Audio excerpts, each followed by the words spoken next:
여러분 안녕하십니까? 진성호의 직설 시작합니다. 자, 4.3 보궐선거가 이제 얼마 남지 않았습니다. 이번 주 수요일입니다. 내일 모레입니다. 자, 어떤 결과가 나올까요? 어떤 결과가 나오든 한 가지는 분명합니다. 어쩌면 문재인 대통령은 식물 대통령이 될지도 모른다는 것입니다. 이번 선거에서 여러 가지 특징들이 있습니다. 첫 번째, 문재인 정권에 대한 심판입니다. 자, 이번에 국회의원 선거 두 곳은요, 경남에 모두 있습니다. 창원, 성산, 통영, 고성. 이 중에서 통영, 고성은 전통적으로 자유한국당, 과거 보수정당이 줄곧 이겼던 곳입니다. 그래서 지난번 선거에는 이군현 후보가 무투표 당선됐을 만큼 튼튼한 곳입니다. 그렇지만 지난 지방선거 때 통영시장, 고성군수 모두 민주당이 가져갔습니다. 민주당도 지금 경남 지지율이면 해볼 만한 지역입니다. 그리고 양문석 후보, 방송통신위원을 지낸 양문석이 나왔습니다. 아주 열심히 하는 젊은 후보입니다. 그렇지만 제가 볼 때 통영 고성은 이미 자유한국당으로 분위기가 끝난 것 같습니다. 정점식 후보는 물론 검사 출신이고 황교안 대표와는 막역한 후배지만 전략공천이 아닙니다. 경선을 했습니다. 그렇지만 황교안 대표의 힘을 얻어서인지 지금 승승장구하고 있다는 현지 소식입니다. 그리고 서필원 예비후보 등 당시에 정점식 후보에 좀 반발했던 후보들도 지금 다 승복했습니다. 그래서 지금 통영고성은 거의 자유한국당으로 가는 분위기입니다. 반면 창원 성산은 간단치가 않습니다. 노회찬 의원의 지역구입니다. 그리고 민주당 후보와 정의당 후보가 단일화해서 정의당의 여영국 후보가 지금 뛰고 있습니다. 이해찬 당대표가 지지연설을 하고 다니고 있습니다. 그래서 저는 어쩌면 창원 성산에서 자유한국당의 강기훈 후보가 당선될 수 있다고 봅니다. 아니, 당선돼야 합니다. 제 생각은 그렇습니다. 이해찬 대표는 어떻게 들으실지 모르지만 이해찬 대표의 지원 유세는 별로 도움이 안 될지도 모릅니다. 왜? 창원 성산에 있는 유권자들은 문재인 정권에 실망하고 있기 때문입니다. 그 많던 일자리가 다 어디로 갔습니까? 탈원전 한다면서 창원 성산에 있는 탈원전 관련 업체들 지금 위기를 맞고 있습니다. 젊은이들이 일자리를 빼앗겼습니다. 오늘 하도 저쪽 진영이 힘드니까 이런 뉴스가 나왔습니다. 황교안 대표가 창원FC, 그러니까 프로축구장 유세를 갖다가 법을 어겼다. 그런데 이 법이라는 것은 선거법이 아닙니다. 그렇기 때문에 황교안 대표한테는 문제가 없습니다. 다만 프로축구연맹의 규칙은 지침은 어겼다고 합니다. 이거는 제가 봐도 잘못했습니다. 앞으로 이렇게 하지 마십시오. 저는 이거는 어디까지나 실무적인 미스라고 봅니다. 왜? 이런 일은 예전에도 많았습니다. 그러니까 쉽게 이야기해서 과잉 의혹 때문입니다.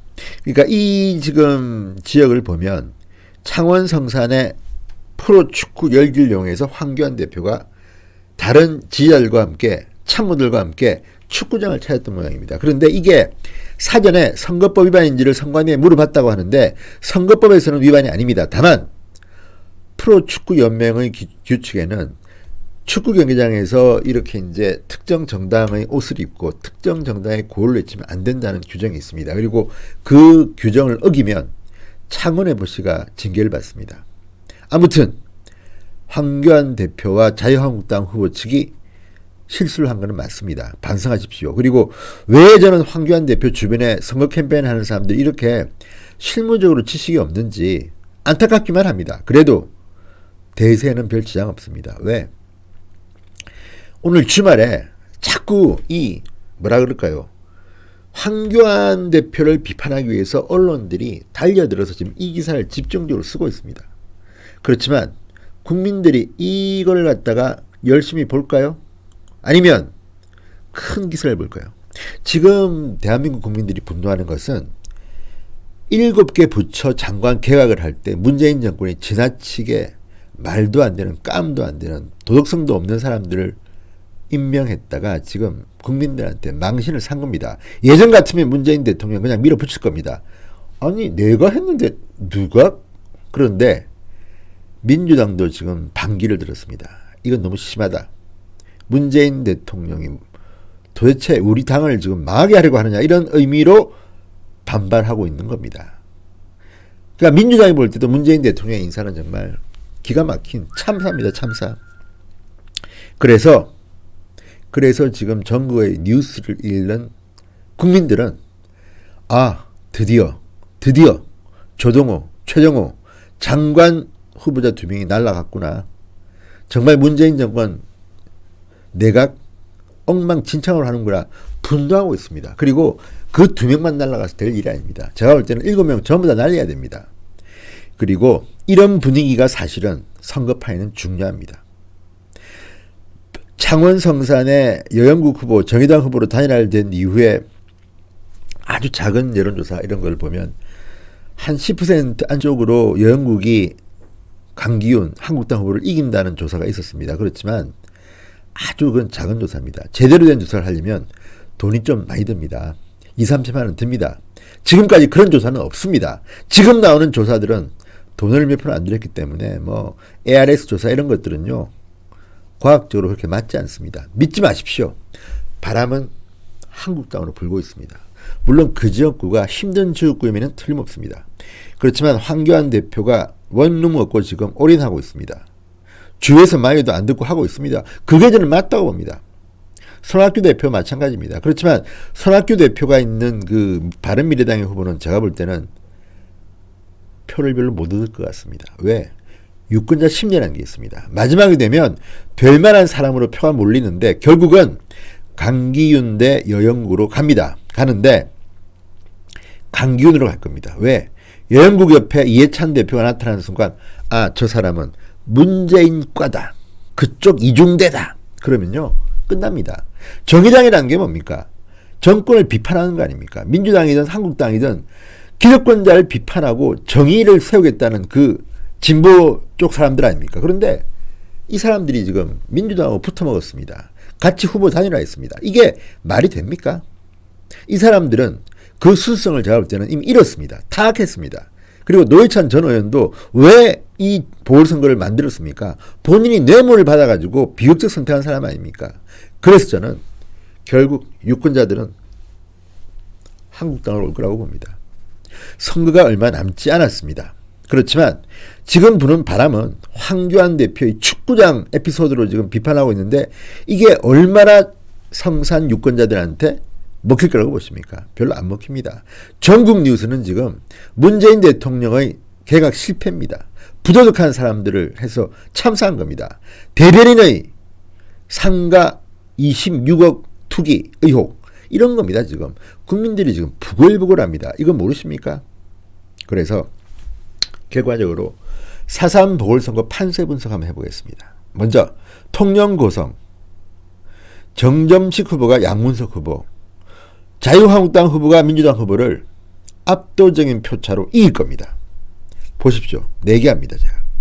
두 번째, 창원 성산 쉽지 않습니다.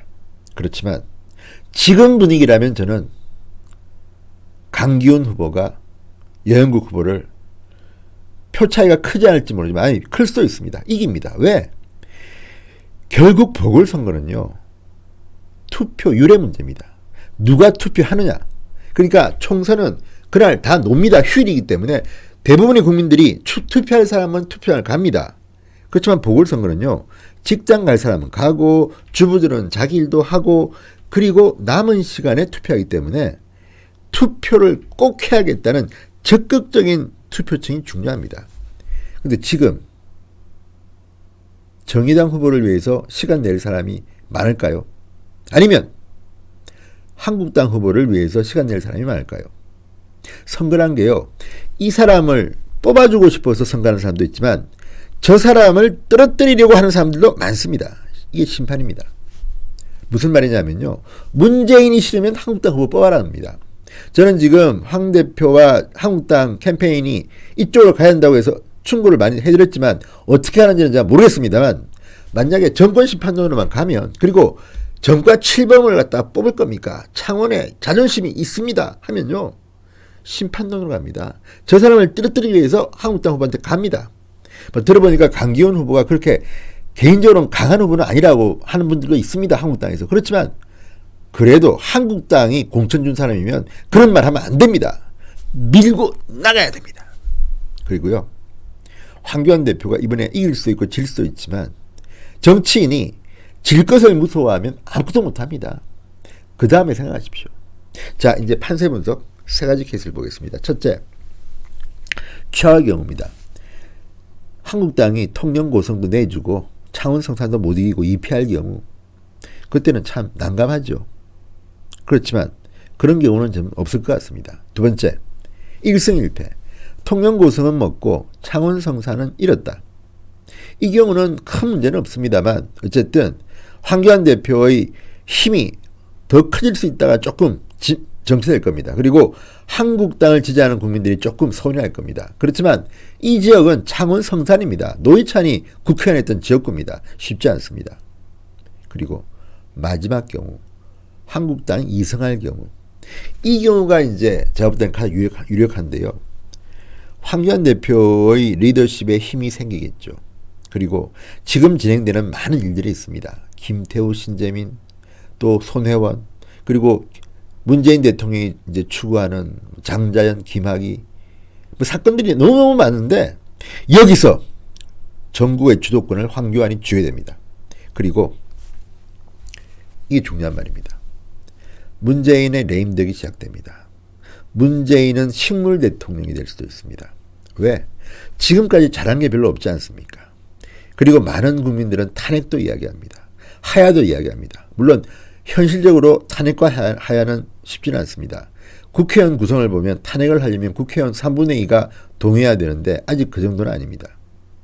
그리고 문재인 대통령을 보면 본인이 스스로 하야할 것 같습니까? 그러려면 벌써 했어야죠. 그럴 가능성은 없습니다. 그렇다면 청와대에는 앉아있지만 국민들의 지지를 받지 못하기 때문에 식물 대통령으로 남을 수가 있습니다. 자, 문재인 대통령은 이제 식물 대통령이 될 수 있다는 겁니다. 황교안 대표가 이끄는 한국당 후보가 둘 다 승리할 경우에. 그래서 지금 전국은 아주 묘하게 들어가는데요.